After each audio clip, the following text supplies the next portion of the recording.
मंच पर विराजमान झारखंड की राज्यपाल श्रीमती द्रौपदी मुर्मू जी, यहां के लोकप्रिय मुख्यमंत्री श्रीमान रघुवर दास, केंद्र में मंत्री परिषद के मेरे साथी श्रीमान नितिन गडकरी जी, झारखंड सरकार में मंत्री श्रीमान नीलकंठ जी, डॉक्टर लुईस मरांडी जी, श्रीमान राज पालीवाल जी, श्रीमान रणधीर कुमार सिंह, झारखंड उच्च न्यायालय के न्यायाधीश जस्टिस डी.एन. पटेल, सांसद श्रीमान विजय हंसदा जी, विधायक श्रीमान ताला मरांडी, अनंत कुमार ओझा, भारत सरकार में हमारे साथी केंद्रीय सड़क परिवहन एवं राजमार्ग सचिव श्रीमान संजय मित्रा जी, केंद्रीय पोत परिवर्तन सचिव श्रीमान राजीव कुमार जी और यहां के मुख्य सचिव राजबाला वर्मा जी और विशाल संख्या में पधारे हुए झारखंड के मेरे प्यारे भाई और बहनों, जोहार, जाजो जोहार।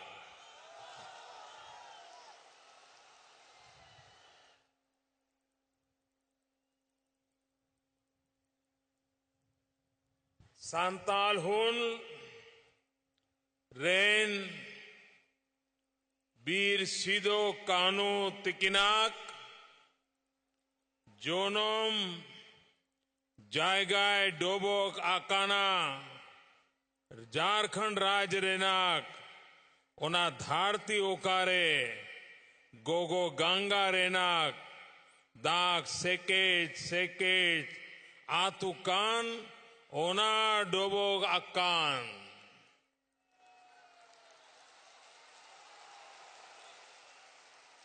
नोडे सोहोर सेटरा खान गोगो बाबा आ बोया मिशेगा जोतो कोगिया जोहारा पेकाना।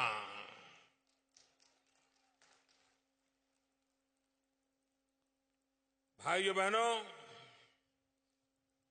आज सांथाल की धरती पर आने का मुझे सौभाग्य मिला है। भगवान बिरसा मुंडा, चांद भैरव, नीलांबर पीतांबर जैसे वीर सपूतों की ये धरती, इस धरती को मैं नमन करता हूं और इस धरती के वीर नागरिकों का भी मैं हृदय से अभिवादन करता हूं।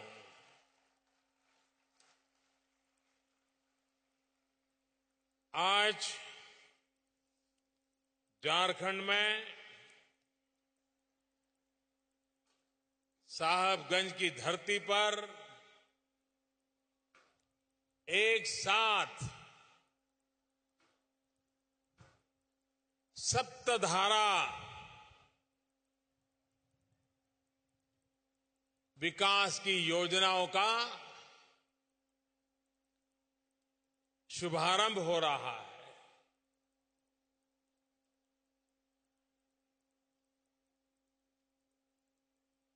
सांथाल परगणे में, इस इलाके में एक साथ इतनी बड़ी विकास की योजनाएं शायद आजादी के बाद किसी एक कार्यक्रम के तहत इस क्षेत्र के विकास के लिए उठाए कदम पहली बार होते होंगे, ऐसा मैं मानता हूं।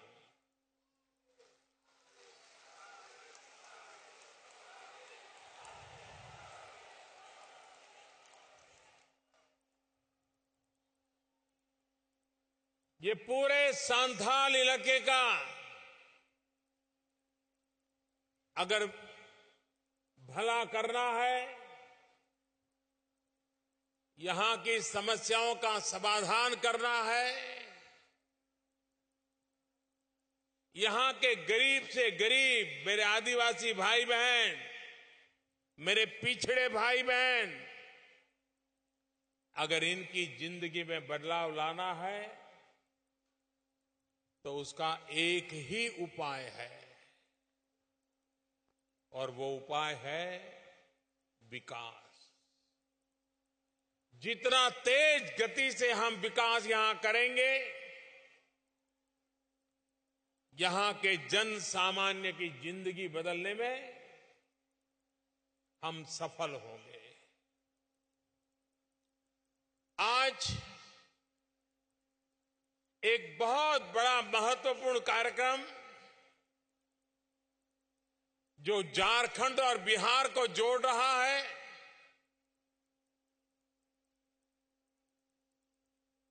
गंगा के ऊपर दो राज्यों को जोड़ने वाला सबसे बड़ा ब्रिज,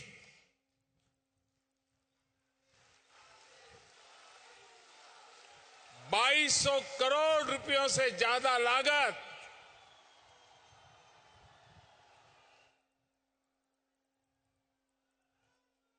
और ये सिर्फ दो राज्यों को ही जोड़ता है ऐसा नहीं है,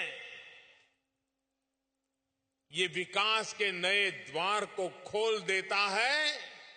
आप यहां से पूर्वी भारत के एक विशाल फलक के साथ अपने आप को सीधा जोड़ने का इस ब्रिज के बनने से आपको अवसर मिल रहा है। मैं बिहार वासियों को बधाई देता हूं, मैं झारखंड वासियों को बधाई देता हूं कि एक महत्वपूर्ण ब्रिज का आज शिलान्यास हो रहा है। और हमारे नितिन गडकरी जी ये ऐसे मंत्री हैं जो समय सीमा में काम करवाने में बहुत कुशल है, और इसलिए मेरा पक्का विश्वास है कि जिस तारीख को इसका लोकार्पण तय होगा, उस तारीख को करने की सीमा रेखा में पूरा काम पूरा करवा देंगे। ये कार्य लटकते हुए काम नहीं रहेंगे।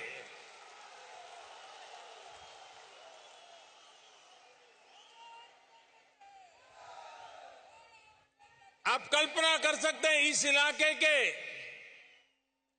कितने नौजवानों को रोजगार मिलेगा, और अपने ही जनपद में शाम को अगर घर लौट के जाना है तो आसानी से जा सके,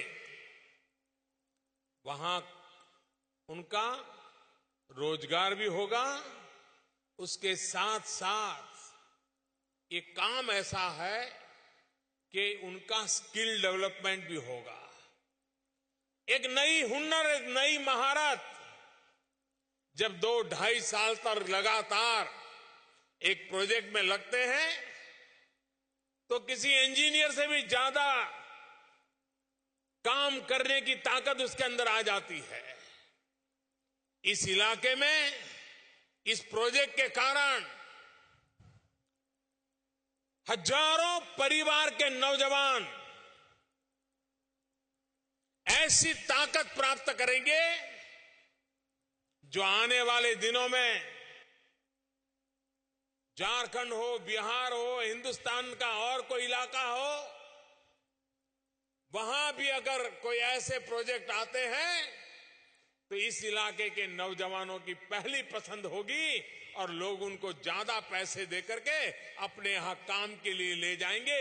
ये ताकत इसमें से पैदा होने वाली है। और इस सारे प्रोजेक्ट में सबसे बड़ी जो ताकत है ये मानव शक्ति का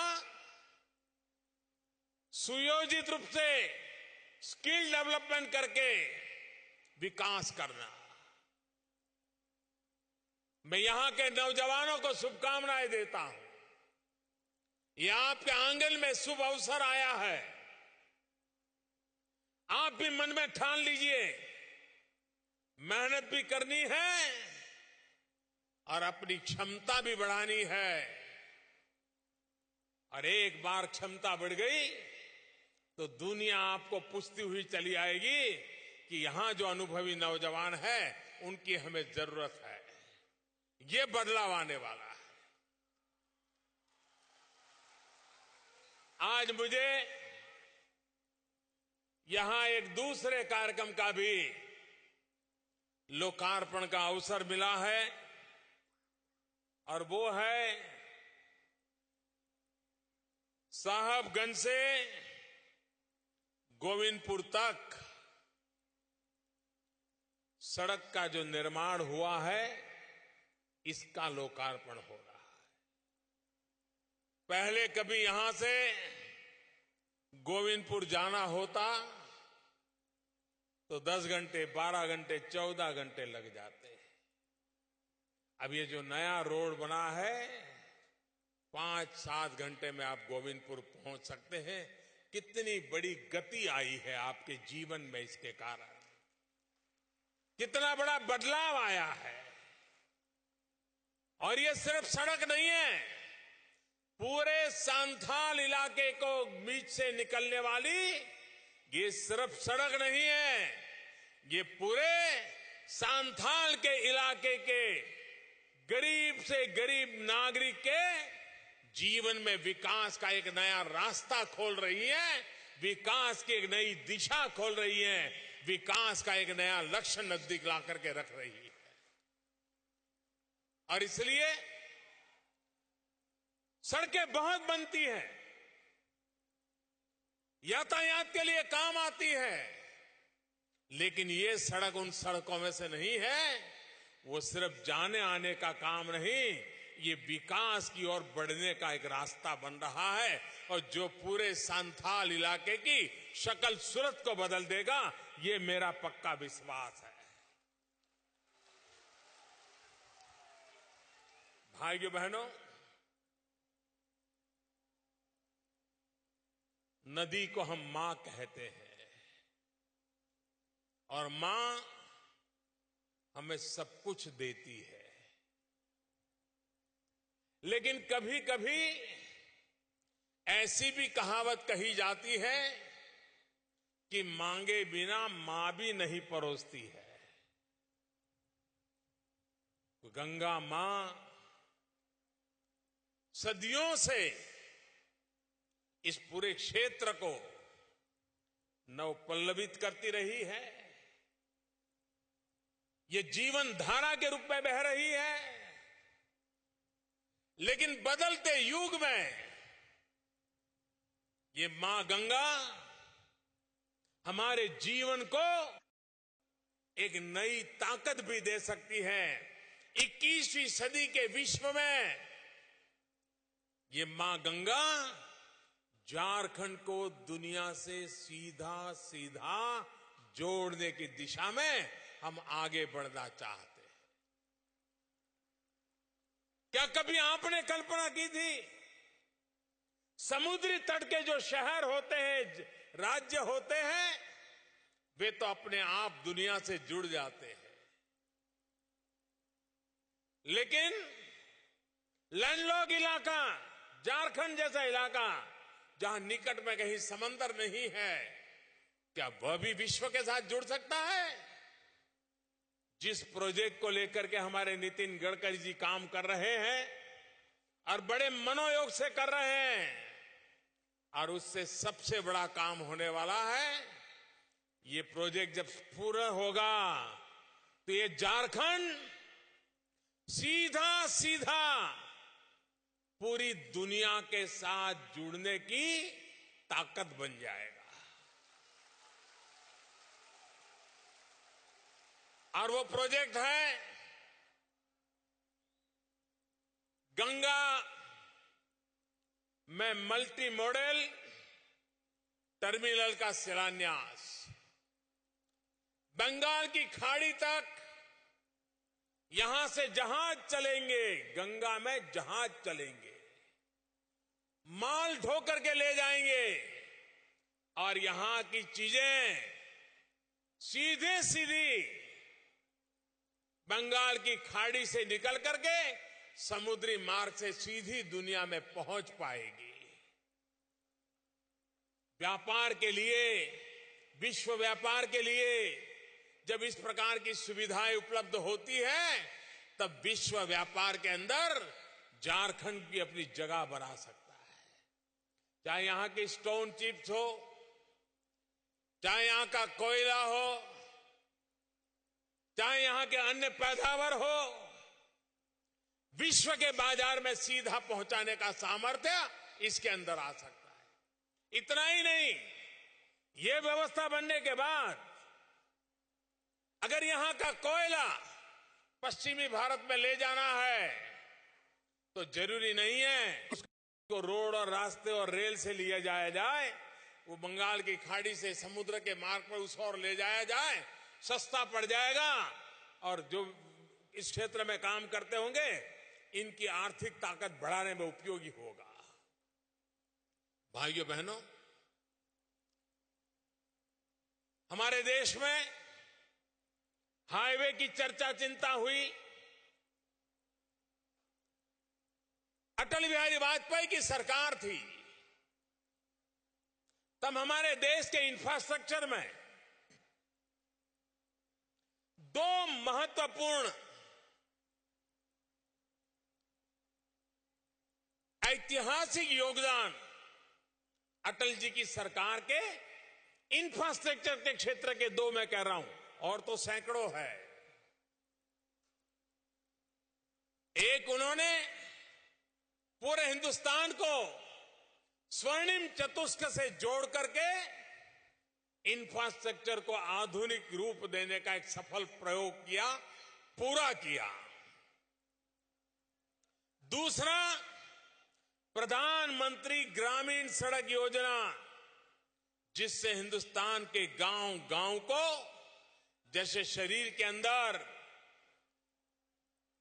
अलग अलग शिरा और धमनियां होती हैं, वैसे प्रधानमंत्री ग्रामीण सड़क के द्वारा रास्तों का पूरा नेटवर्क खड़ा करने का बीड़ा उठाया। बहुत बड़ा काम उनके कार्यकाल में हुआ। बाद में भी जो सरकारें आई उस कार्यक्रम को चला रही है, ये वाजपेयी जी का दूसरा योगदान था।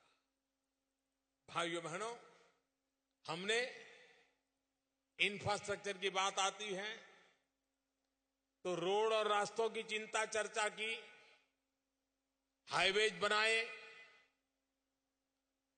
हमने हवाई जहाज के लिए एयरपोर्ट बनाना, उसकी व्यवस्थाएं खड़ी की, हमने रेलवे के विस्तार के लिए काम किया। लेकिन एक क्षेत्र हमें चुनौती दे रहा था, हमें निमंत्रण दे रहा था, वो वाटरवे था। हमारी नदियां वे यातायात के लिए काम आ सकती है क्या?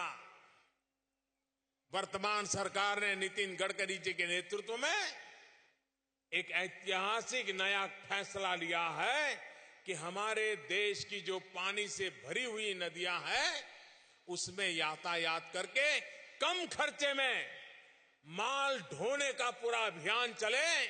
और उसी के तहत बनारस से हल्दिया तक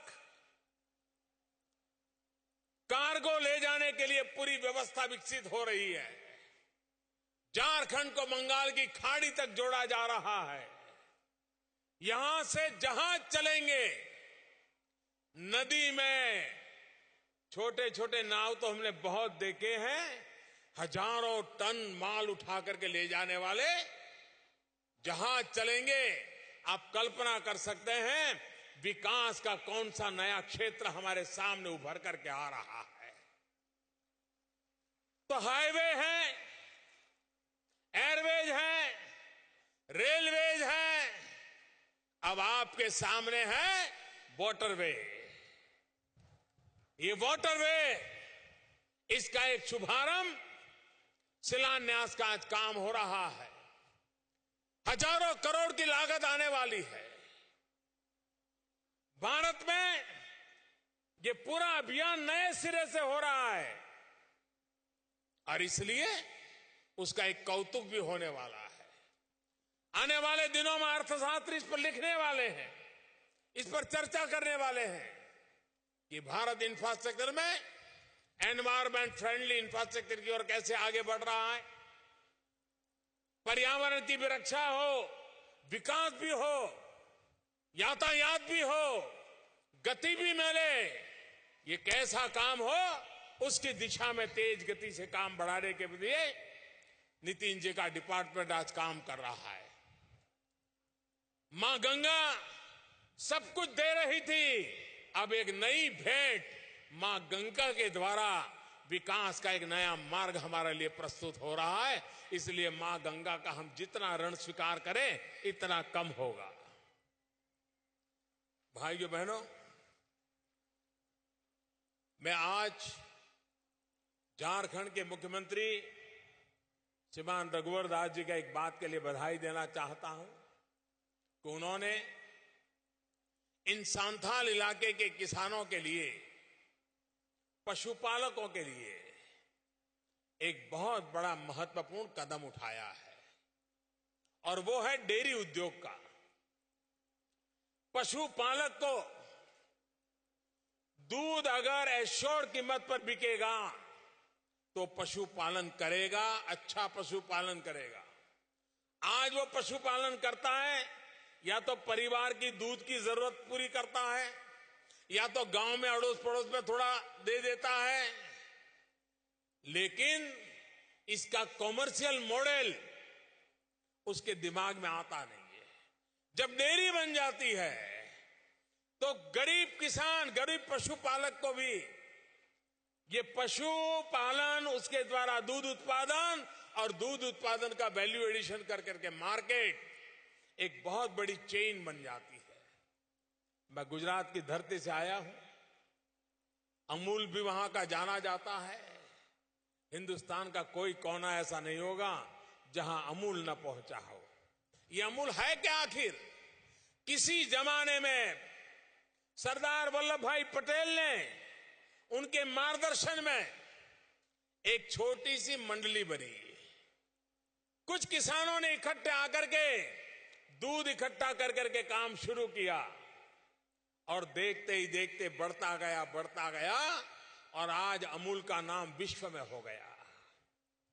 आज रघुवर दास जी इस संथाल के गरीब किसानों के लिए, पशुपालकों के लिए उस डेयरी का शिलान्यास कर रहे हैं, जो डेयरी आने वाले दिनों में लाखों परिवारों के पशुओं का दूध, उसकी प्रोसेसिंग, उसका मार्केटिंग, उसका ब्रांडिंग और पशुपालक को दूध की सही कीमत मिले, रोजाना कीमत मिले, उस दिशा में काम करने का फैसला कर रहे हैं।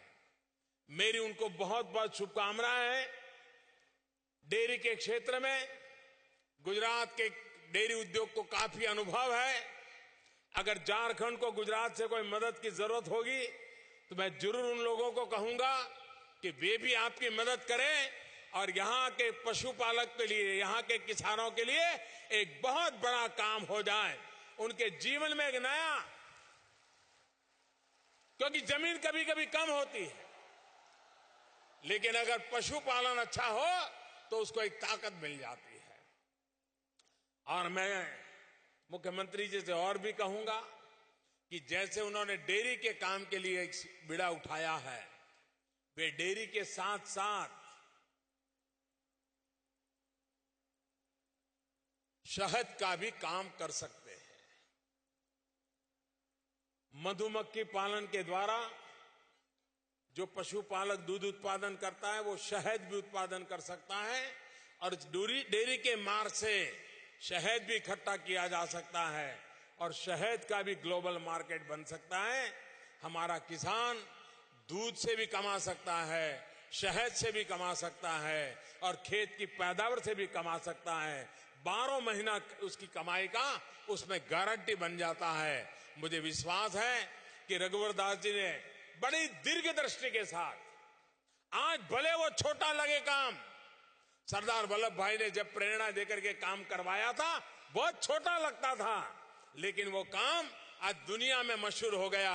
रघुवर दास जी ने जो छोटा सा काम का आरंभ किया है उसकी भावी ताकत कितनी है वो मैं बिल्कुल अपनी आंखों के सामने देख पा रहा हूं और पूरे संथाल इलाके का भाग्य बदलने में, हर पशुपालक किसान का भाग्य बदलने में ये काम आएगी, ऐसा मेरा पूरा विश्वास है। भाइयों बहनों, 2015 2 अक्टूबर मुझे जस्टिस डीएन पटेल जी के निमंत्रण पर खूंटी आने का सौभाग्य मिला था और खूंटी का न्यायालय, खूंटी की कोर्ट, वो देश की पहली सोलार कोर्ट बनी थी। सूर्य शक्ति से प्राप्त बिजली से उस न्यायालय का पूरा कारोबार चल रहा था। आज मुझे खुशी है कि फिर से एक बार साहबगंज में एक सरकारी व्यवस्था का परिसर और दूसरा न्यायालय, दोनों पूर्ण रूप से सूर्य शक्ति से चलने वाले इकाइयां बन रही हैं। मैं इसके लिए जस्टिस डीएन पटेल और उनकी पूरी टीम को बधाई देता हूं और झारखंड सरकार को भी बधाई देता हूं कि उन्होंने सूर्य शक्ति को बढ़ावा दिया है। रूफटॉप सोलर एनर्जी का काम जो उन्होंने उठाया है, करीब करीब 4500 किलोवाट सूर्य ऊर्जा उन्होंने इंस्टॉल करने का काम सफलतापूर्वक पूरा कर दिया है। अगर हमें हमारे जंगल बचाने हैं, हमारी भावी पीढ़ी को कुछ दे के जाना है, तो हमें हमारे पर्यावरण की रक्षा करनी होगी। और ऊर्जा का अगर कोई उत्तम स्रोत है जो हमें सहज उपलब्ध है, वो है सोलर एनर्जी, सूर्य शक्ति। और उस सूर्य शक्ति की दिशा में आज भारत एक तेज गति से आगे बढ़ रहा है। भारत ने सपना देखा है 175 गीगावाट रिन्यूएबल एनर्जी का, उसमें 100 गीगावाट सोलर एनर्जी का। हिंदुस्तान के हर कोने में सूर्य शक्ति से ऊर्जा मिले, इस पर बल दिया जा रहा है। आज हमें जो विदेशों से एनर्जी खरीदनी पड़ती है, उसमें बहुत बड़ी बचत होगी। वो पैसे गरीब के काम आएंगे। आज पर्यावरण को जो नुकसान होता है, उसमें से हमें राहत मिलेगी। और सूर्य शक्ति की दिशा में एक जमाना था, सूर्य शक्ति की 1 यूनिट ऊर्जा की कीमत 19 रुपया लगती थी। लेकिन भारत ने जिस प्रकार से अभियान चलाया, आज स्थिति आ गई है कि कोयले से भी सूर्य शक्ति की ऊर्जा सस्ती मिलने लग गई है। अभी अभी जो टेंडर निकला वो सिर्फ 3 रुपये का निकला है, 2 रुपया 96 पैसे। यानी एक प्रकार से एक बार इन्वेस्टमेंट कॉस्ट लग गई, बाद में बिना कोई खर्चे हम बिजली प्राप्त कर सकते हैं। और भाइयों बहनों, 21वीं सदी में किसी भी नागरिक को अंधकार में जीने के लिए मजबूर नहीं किया जा सकता है। कई परिवार हैं जो आज भी घरों में बिजली का कनेक्शन नहीं ले रहे हैं। उनको लगता है क्या जरूरत है, समझा बुझाने के बाद लेते हैं। सरकार मुफ्त में कनेक्शन देती है तो भी कभी कभी लोग कुछ उदासीनता बरतते हैं। ऐसे परिवारों को बच्चों की पढ़ाई के लिए भारत सरकार ने बच्चे की पढ़ाई के लिए छोटा सा बैटरी सोलार से चलने वाली छोटा बल्ब ऐसा टेबल पे लगा दे, जमीन पे लग करके पढ़ना चाहता है तो उससे पढ़ सकता है। इन लाखों ऐसे गरीब परिवारों को देने की दिशा में एक बहुत बड़ा बीड़ा उठाया है। हमारा किसान जहां जमीन से पानी निकाल करके खेती करता है, उसको बिजली महंगी पड़ती है। अब सोलार पंप हम लगा रहे हैं। किसान सोलार पंप से जमीन से पानी निकालेगा, सूर्य से जमीन बैटरी भी चार्ज होती रहेगी, पानी भी निकलता रहेगा, खेत भी हरा भरा रहेगा। 2 फसल लेता है 3 फसल लेने लग जाएगा। उसकी आय जो 2 गुना करनी है उसमें ये सोलार पंप भी काम आने वाला है। एक बहुत बड़ा रिवॉल्यूशन का काम सूर्य ऊर्जा के क्षेत्र में भारत सरकार के द्वारा चल रहा है। झारखंड सरकार ने भी कंधे से कंधा मिलाकर के भारत सरकार के साथ चलने का बीड़ा उठाया है। सोलार एनर्जी को बल दे रहे हैं, रूफटॉप सोलार एनर्जी को प्रोजेक्ट को आगे बढ़ा रहे हैं। मैं इसके लिए भी झारखंड को बधाई देता हूं और मैं देशवासियों से भी कहूंगा कि हम ऊर्जा के क्षेत्र में संवेदनशील बने, हम ऊर्जा के महत्व को समझे और भावी जीवन के रक्षा को भी समझे। अभी पूरे देश में एलईडी बल्ब का एक अभियान चल रहा है। अगर कोई सरकार अपने बजट में ये कह दे कि हम 10,000 करोड़ रुपया लगाते हैं और ये 10,000 करोड़ रुपया लोगों को बांट देंगे, तो वाहवाही हो जाएगी, तालियां बजेगी, अखबार में हेडलाइन छपेगी, वाह मोदी कितना अच्छा प्रधानमंत्री है, 10,000 करोड़ रुपया लोगों को बांटने वाला है। भाइयों बहनों, आप सबके सहयोग से हमने एक ऐसा काम किया है जो 10,000 करोड़ से भी ज्यादा आपकी जेब में पहुंचा रहा है, हिंदुस्तान के नागरिकों की जेब में पहुंचा रहा है। क्या किया? एलईडी बल्ब लगाइए, बिजली बचाइए, बिजली का बिल कम कीजिए और आपका किसी का साल का 250 बचेगा, किसी का साल का 1,000 बचेगा, किसी का साल का 2,000 रुपया बचेगा। वो गरीब बच्चों को दूध पिलाने के लिए काम आ जाएगा, गरीब बच्चों को कुछ शिक्षा दीक्षा देने के लिए काम आ जाएगा। हम जब सरकार में आए तब एलईडी बल्ब 350-400 रुपए में बिकता था। आज वो एलईडी बल्ब 50-60 रुपए में बिकने लग गया और देश में सरकार के द्वारा 22 करोड़ बल्ब वितरित कर चुके हैं और लोगों ने अपने आप किया है। दोनों मिलाकर के करीब करीब 50 करोड़ नए एलईडी बल्ब लोगों के घरों में लग चुके हैं और इससे जो बिजली की बचत हुई है वो करीब करीब 11,000 करोड़ रुपए से ज्यादा है। ये 11,000 करोड़ रुपया जो बिजली का वपराश करने वाले लोग हैं उनकी जेब में बचने वाला है। कितना बड़ा रिवॉल्यूशन आता है अगर हम छोटे से बदलाव से काम कर सकते हैं।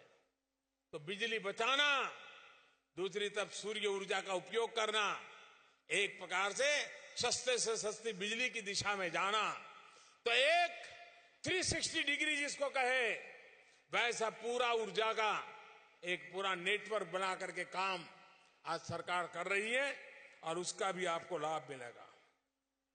मैं आज मेरे सामने यहां नौजवान देख रहा हूं, उनके सर पर टोपी है, टोपी पे फीले फूल लगे हुए हैं, बड़े शानदार दिख रहे हैं।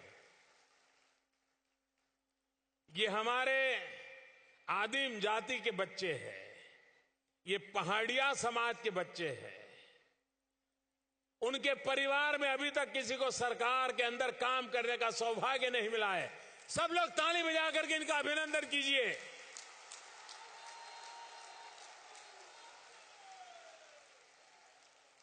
मैं रघुवर दास जी के नए इनिशिएटिव के लिए और इनके मौलिक चिंतन के लिए बधाई देता हूं कि उन्होंने इन पहाड़िया बच्चों को सिलेक्ट किया, सरकारी नियमों में बदलाव किया।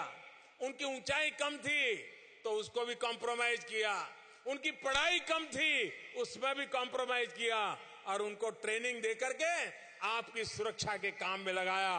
वो एक प्रकार से सरकार बन गए हैं। भाइयों बहनों, हिंदुस्तान के आखिरी छोर पर बैठे हुए जो लोगों की गिनती होती है, इसमें ये मेरे पहाड़िया बेटे हैं, ये पहाड़िया बेटियां हैं। आज वो मुख्य धारा में आ रही है, विकास की मुख्य धारा में जुड़ रही है। और मैं देख रहा था वो बेटियां जब अपना सर्टिफिकेट लेने आई थी, उनका आने का तरीका, उनका सैल्यूट करने का तरीका, उनका अपना मेरे सवालों के जवाब देने का तरीका, उनका कॉन्फिडेंस देख करके मुझे लग रहा है ये हमारी शान और शौकत बन जाएंगे।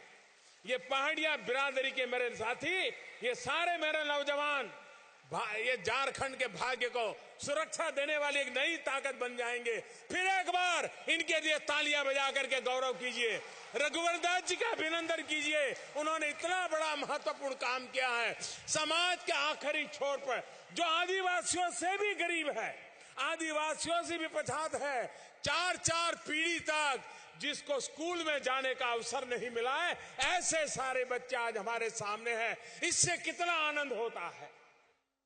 आज जीवन धन्य हो गया इन बालकों को देखते हुए, और यही मेरा नए भारत का नींव बनने वाली है। भाइयों बहनों, यही मेरा न्यू इंडिया है। देश का गरीब से गरीब भारत की विकास यात्रा में जुड़ जाएगा, इसका ये उदाहरण है। भाइयों बहनों, कुछ महिलाएं आज मंच पे आई थी।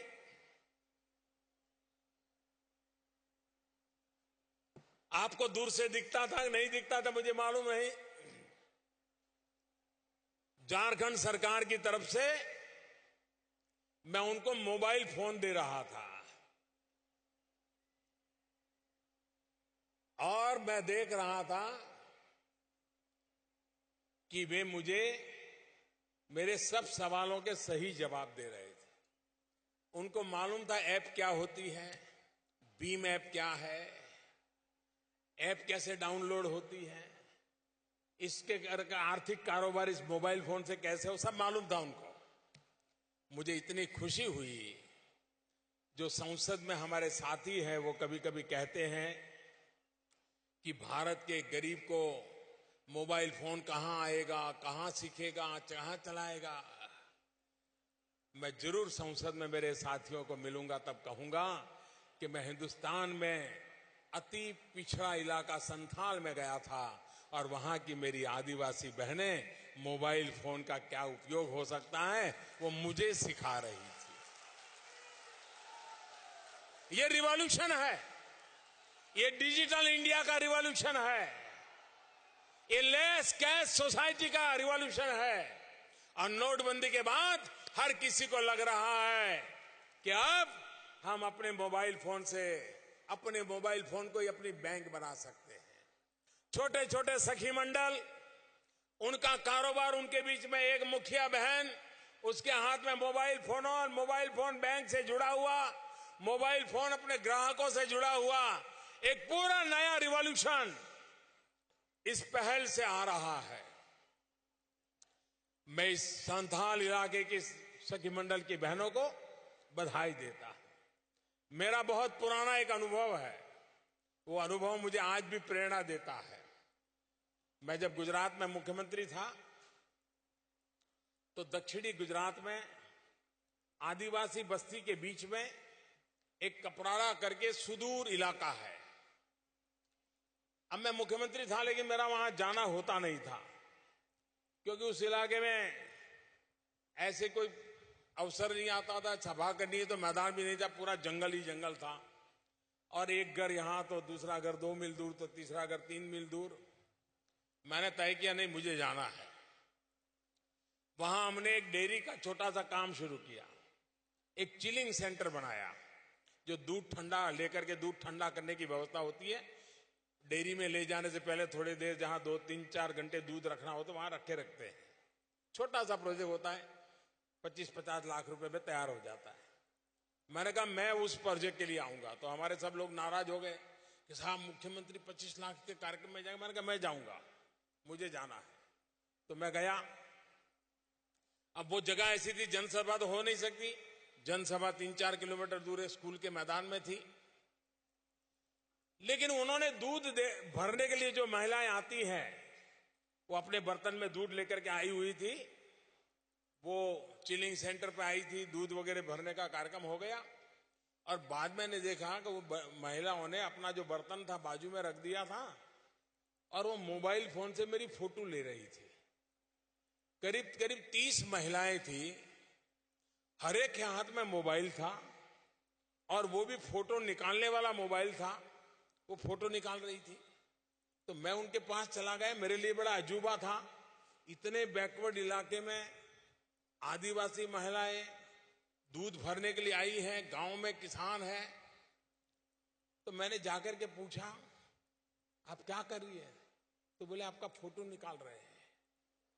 तो मैंने कहा फोटो निकाल के क्या करोगी? तो बोले इसको हम डाउनलोड करवाएंगे। मैं हैरान था उनके मुंह से डाउनलोड शब्द सुन करके।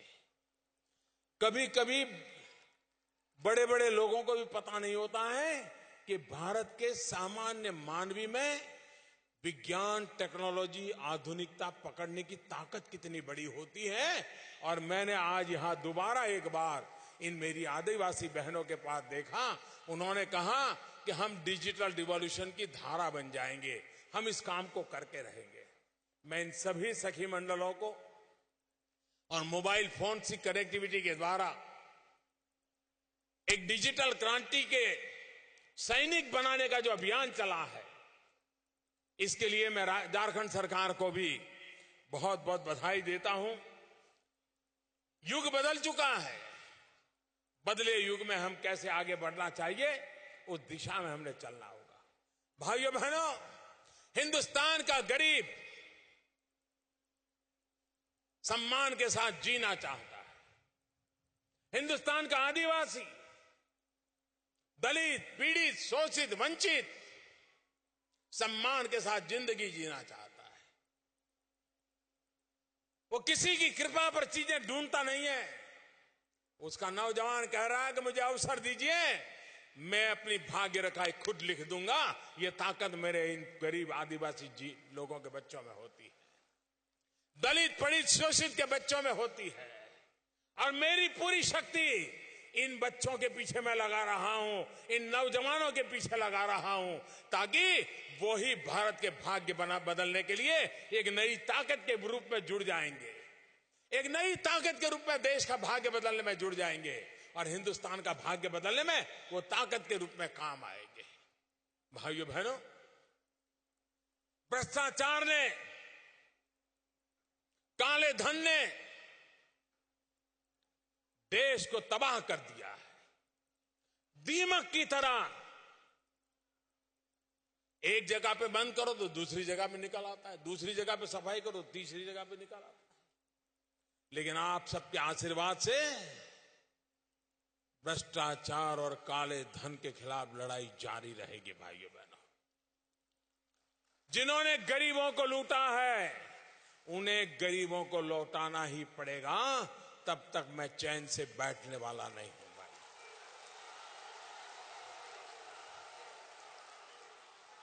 एक के बाद एक कदम उठाता रहूंगा। और इसलिए भाइयों बहनों, आप जो मुझे आशीर्वाद दे रहे हैं, वे ईमानदारी की लड़ाई के लिए आशीर्वाद है। नोटबंदी के बाद मुझे कुछ नौजवानों से बातचीत का अवसर मिला। पढ़े लिखे थे, धनी परिवार के थे। मैं सोच रहा था कि वो नोटबंदी के कारण बड़े परेशान होंगे, गुस्से में होंगे, नाराजगी व्यक्त करेंगे। लेकिन उन्होंने मुझे एक बात बताई, वो बड़ी इंटरेस्टिंग थी। उन्होंने कहा साहब हमारे परिवार में रोज झगड़ा होता है। मैंने कहा क्या झगड़ा होता है?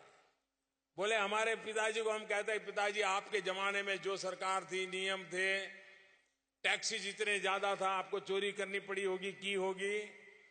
लेकिन अब देश में ईमानदारी का युग आया है और हम जो पीढ़ी के लोग हैं बेईमानी का कारोबार करना नहीं चाहते हैं। हम ईमानदारी से जीना चाहते हैं और ईमानदारी से आगे बढ़ना चाहते हैं। मेरे देश की युवा पीढ़ी में ईमानदारी का युग शुरू हुआ है, ईमानदारी से जीने की इच्छा पैदा हुई है।